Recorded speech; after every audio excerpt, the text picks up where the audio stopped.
Hey guys, I'm here. Today we got a trailer for the other Pinocchio adaptations that's going to be coming out in the near future. This one coming from Guillermo del Toro, and it's a stop motion animation, which already kind of has my interest. I've seen some of the design work for it, and I don't know, man.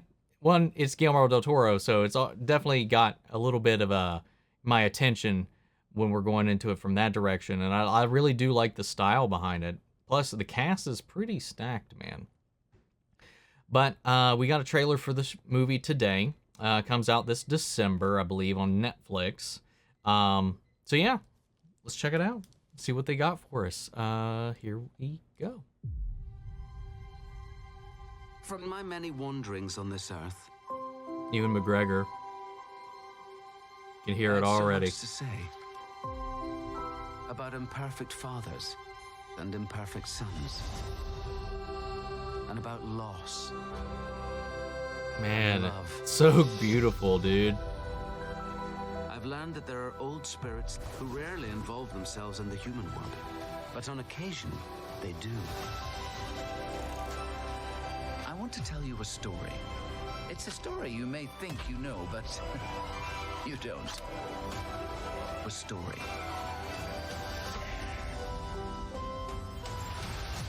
of the wooden boy.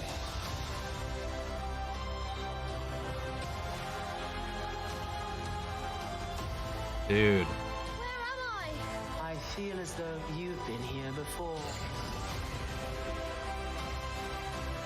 The wooden boy with the borrowed soul. I really love this music. Be his son. Fill his days with light. We shall call you Pinocchio. Yeah, man, look at that cast, man. What a day, what a day. I don't know, man. That one, this looks so charming.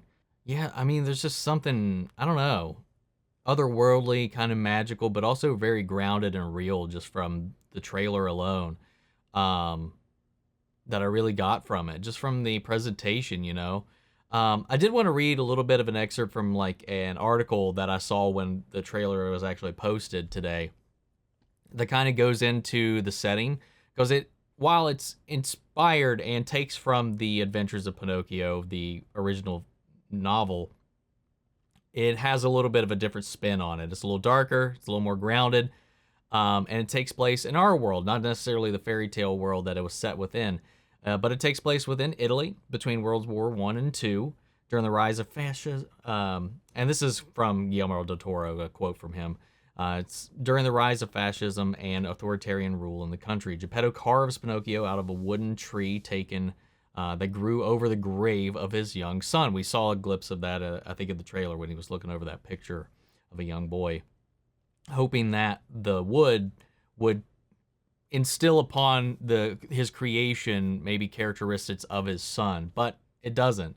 He creates a whole new boy, and it kind of other than Pinocchio and the wood spirit, there's no other magical entities within this iteration.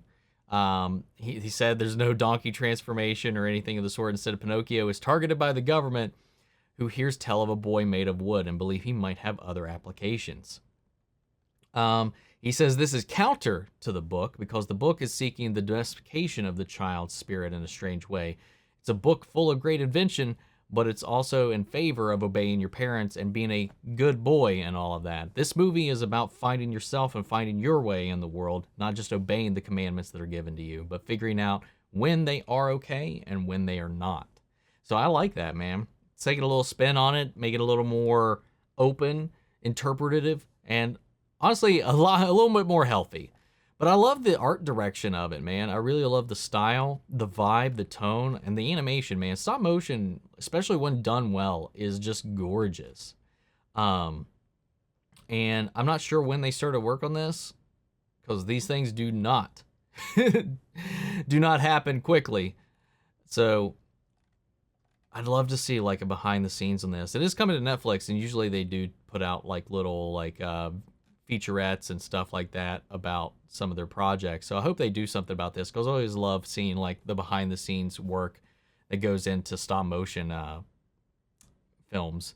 it's really intriguing to see like the intricate detail and just the meticulous nature of the posing, the swapping of the faces, expressions, and all that to make these things even happen.